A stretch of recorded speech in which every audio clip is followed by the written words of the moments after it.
Welcome back. You're still tuned in to News and Views on myself, Salalo Makwidiri. The time is 11 minutes past 9 in the morning, Central African time.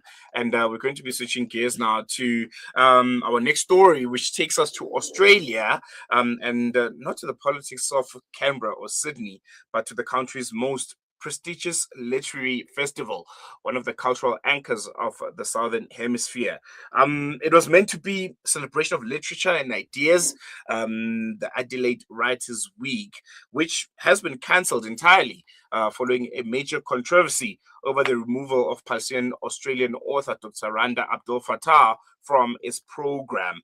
The festival board said Dr. Abdul Fattah's inclusion so soon after the deadly terror attack at Bondi Beach might not be culturally sensitive, but critics saw something much darker: censorship of a Palestinian voice and a capitulation to political pressure.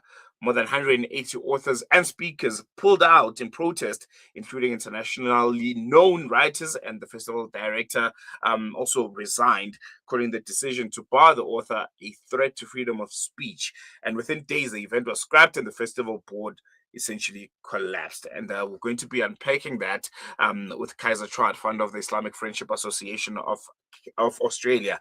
Kaiser, good morning. Assalamu alaikum. Jazakallah so much for joining us. Welcome to News and Views once again. Good morning. Wa alaikum salam wa rahmatullahi wa barakatuh. And it's always a pleasure. I think we'll jump right into it. Let's start with the basics a bit here. What was the cultural and political significance of the Adelaide Writers' Week before this controversy, and why did the decision to disinvite Dr. Randa Abdul Fattah resonate so widely to a point where it collapsed entirely? I think a lot of credit should go to Dr. Randa Abdel Fattah herself. She immediately put out a statement. She made it very clear that no Palestinians were involved in the Bondi attacks, and in fact, a Muslim of Arabic Syrian background risked his own life and safety to disarm one of the attackers, and he did manage to disarm him and managed to save lives. And that people should not conflate this attack with Palestinian rights or Australians of Palestinian background. Now, Dr. Randa Abdel Fattah is a respected academic. She's a respected author.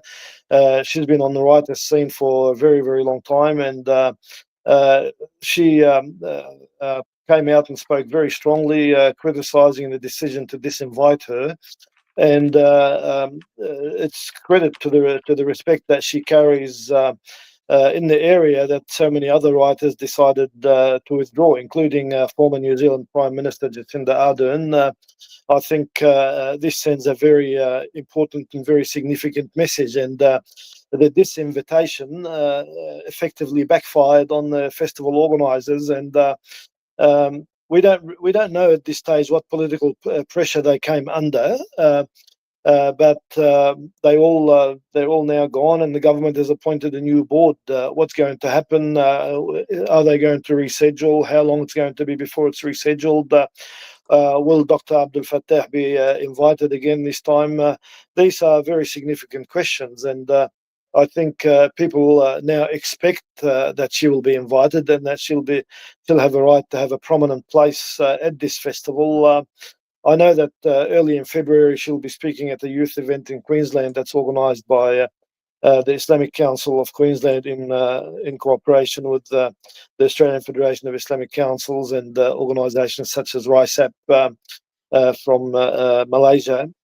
So she's one of the prominent speakers at that event. That event also includes Dr. Anasat Takriti. So what they've effectively done is ensured that they give her new platforms to speak at, and her strength in speaking out, criticizing the decision, and the fact that it was just a knee-jerk reaction, a completely unnecessary decision to make, and it's a decision that just shows the depth of anti-Palestinianism that exists in Australian society. That people need to speak out and always be vigilant and make sure that the issue never dies, and that Palestinian rights always have someone to stand up for them.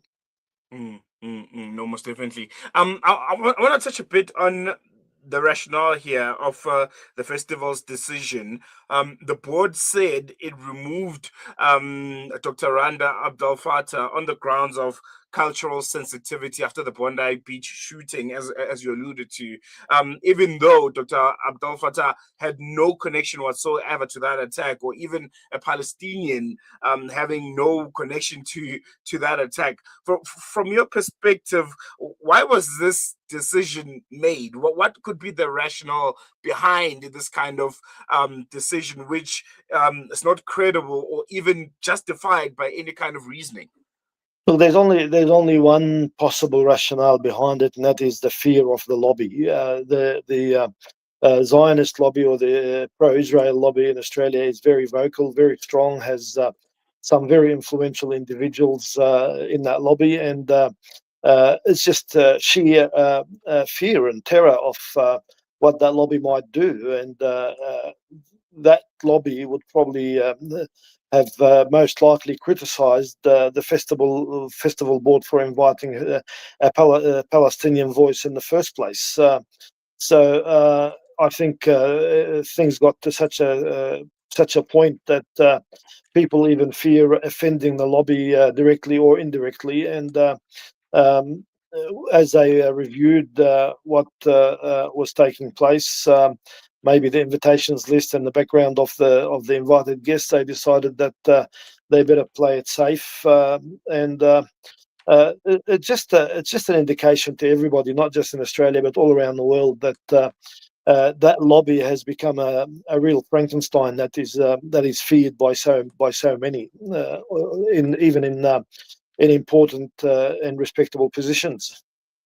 Mm, could we potentially be at a place where we could be seeing more of these kinds of essential targeting of Muslims, of Palestinians in Australia, with the Bondi Beach attacks being used as a justification of that this kind of targeting? Look, undoubtedly that some will use it as a justification.